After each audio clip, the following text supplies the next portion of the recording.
Vakar par jaunāko sportā. Pasaules hokeja čempionātā šodien ir brīvdiena un dažas komandas pārbrauc no vienas pilsētas uz citu. Tā darīja arī Latvija no Cīrikas uz Fribūru, kur būs jāizvada ceturtdaļfināls rīt pret Norvēģiju un spēles sākums 21:20. Protams, pirms tam arī aktuālā hokeja studija LTV7 spēle LTV7, tāpat arī LSM Replay LV.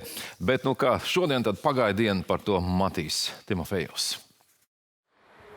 Latvijas izlase Fribūrā ieradās 3 pēcpusdienā. Ledus treniņā piedalījās 2/3 no spēlētājiem. Ceturtdaļfināla pretiniece Norvēģiju Latvija savā laukumā pārbaudas spēlēs 2 reizes uzvarēja, bet 1 reizi papildu laikā un 2 reizes pēc spēles metienos.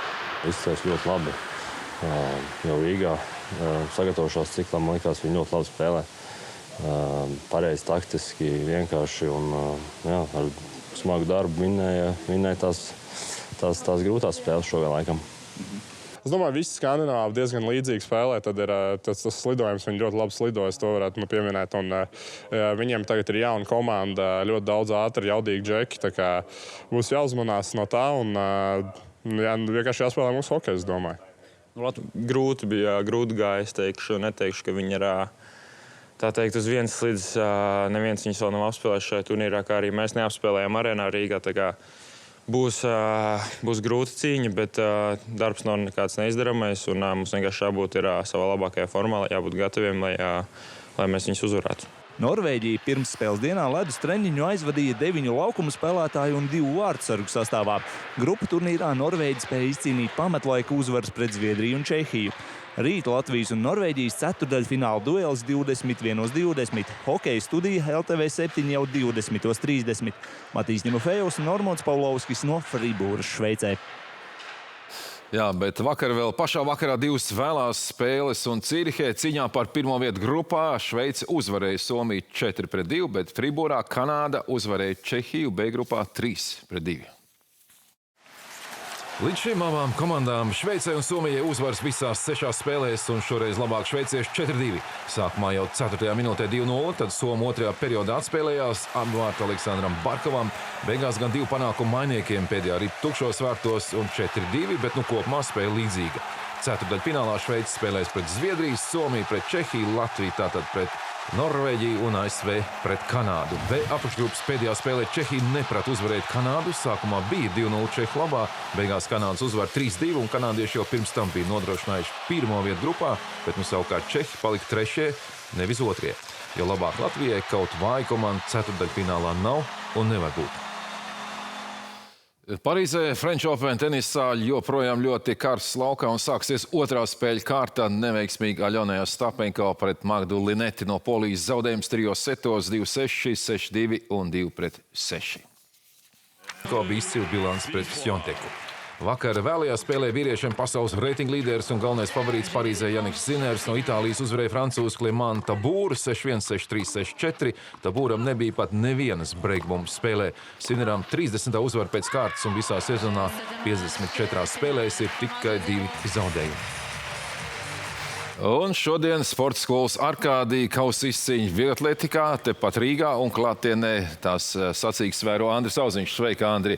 Tev šodien brīvdiena no hokeja, mums pārējiem līdzjutējiem arī, un kāds noskaņojums vieglatlētikā? Kas tur vispār piedalās, kas ir augstvērtīgākie rezultāti? Sveiks, Māris, sveiks, skatītāji. Sacensības rīt pilnā sparā. Tā nu ir sanācis tā, ka nepiedalās šajās sacensībās mūsu labākie vieglatlēti pieaugušo konkurencē, bet ir ļoti labi rezultāti U16, U18 konkurencē un visu uzmanības kreceļā uz sevi noteikti savāca Ieva Malnačā. Sprintere šeit uzvarēja gan 100, gan 200 metru.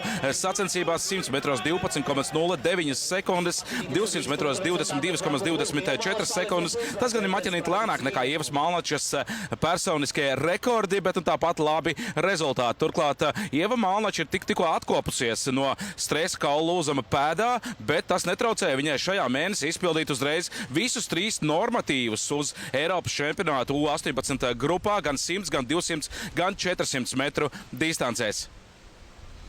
Tā kā šogad ir tikai 4 dienās lielās sacensības, tad diez vai es spēšu kādus, cik tur sanāk. Ja vēl stafeti man kāds 8 startus, diez vai es spēšu 4 dienās uz maksimumu noskriet, ka patiešām būs ar treneri jādiskutē, ko es labāk skrietu.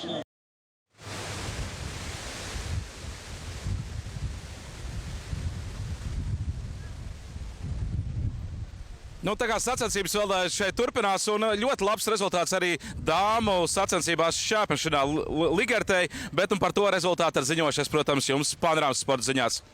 Jā, paldies Andrim par šo stāstu par vieglatlētiku tik vējainā dienā, vismaz Rīgā, un vēl turpinājumā profesionālais sports Ziemeļamerikā. Cīņā par Stanley kausa hokejā rietumfinālā Las Vegas Golden Knights pārspējis jau Colorado Avalanche, jo sērija beigusies 4-0.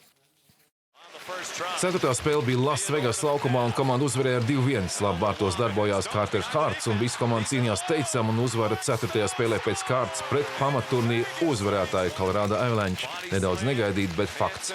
Las Vegas Stanley kausu ieguva pirms 3 gadiem, kad komandā spēlēja arī Teodors Bļugers. Colorado bija čempioni pirms 4 sezonām. NBA basketbolā rietumfinālā kopējais rezultāts kļūst 3-2 Oklahoma City's Thunder labā. Kārtajā spēlē savā laukumā uzvara pret San Antonio Spurs 127-114. Šeit Gilgeous Aleksandrs guva 32 punktus, viņam arī 9 rezultīvas piespēles, bet no San Antonio rindās Viktoram Bembanjanam šoreiz tikai 20. Pamatturnīru uzvarētāji ir tikai uzvaras attālumā no lielā fināla. Jā, tā diena sportā, atpūta hokeja līdzjutējiem, cīņas atkal rīt, un tūdaļ par gaidāmo laiku tad Ilze Skudra. Visu labu!